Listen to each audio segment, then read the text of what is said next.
Hello friends, ఇంకొక వీడియోతో మీ ముందుకు వచ్చేస్తున్నాను. రేపు రథసప్తమి కదా.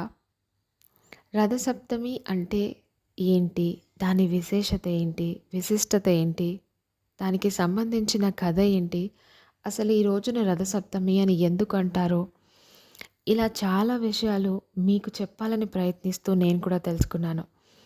మరీ ముఖ్యంగా ఈ తరం జెన్జీ కిడ్స్కి అసలు ఈ రథసప్తమి అంటే ఏంటో తెలుసు అని మీలో ఎంతమంది నమ్ముతున్నారు? హలో జెన్జీ కిడ్స్, మీకు నిజంగా రేపు స్పెషాలిటీ ఏంటో తెలుసా? నిజంగా తెలిస్తే కమెంట్ చేయండి. ఫైన్, నాకు తెలిసింది ఈలోపు మీకు చెప్తాను. కథలోకి వెళ్ళిపోదామా? వేల సంవత్సరాల క్రితం ఆధునిక టెలిస్కోపులు లేకపోయినా మన ఋషులు సూర్యుడి ప్రయాణాన్ని అద్భుతమైన ఖచ్చితత్వంతో అర్థం చేసుకున్నారు. రథసప్తమి అనేది సూర్యుడు తన రథాన్ని ఉత్తర దిశగా మళ్లించే రోజు. అంటే ఉత్తరాయణ శక్తి పూర్తిగా ప్రబలే క్షణం. పురాణాలలో సూర్యుడు 7 గుర్రాలతో రథంపై ప్రయాణిస్తాడు అని చెబుతారు. కానీ ఈ 7 గుర్రాలు కేవలం కథ కాదు.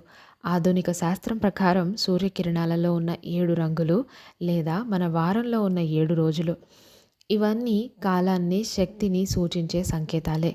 ఇంకా ఆశ్చర్యకరమైన విషయం ఏమిటంటే, భూమి సూర్యుడి చుట్టూ తిరిగే క్రమంలో ఈ కాలంలో భూమిపై జీవశక్తి పెరుగుతుంది. అందుకే రథసప్తమి రోజు సూర్య నమస్కారాలు చేయడం, స్నానాలు చేయడం ఆరోగ్యానికి శ్రేయస్కరమని మన పూర్వీకులు చెప్పారు. ఇది కేవలం ఆచారాలు కావు, శక్తి మరియు శాస్త్రం కలిసిన జ్ఞానం.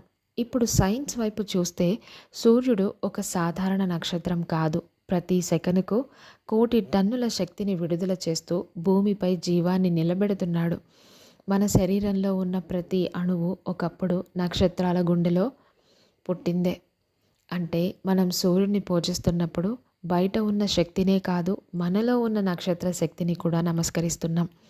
రథసప్తమి మనకు ఒక సందేశం ఇస్తుంది. కాలం ముందుకు సాగుతుంది, జ్ఞానం విస్తరిస్తుంది, మరియు మనం కూడా సూర్యుడిలా వెలుగుతూనే ఉండాలి. ఇది పండుగ కాదు, ఇది బ్రహ్మాండంతో మన అనుసంధానం. నాకు తెలిసిన విశేషాలు ఇవే. ఇంకా ఇందులో కూడబరచగలిగిన విశేషాలు ఏవైనా ఉంటే కమెంట్స్లో నాకు చెప్పండి, నేను కూడా తెలుసుకుంటాను. ఎల్లప్పుడూ మీ ఆశీస్సులు నాతో ఉండాలని కోరుకుంటున్నాను. Thank you. బాయ్.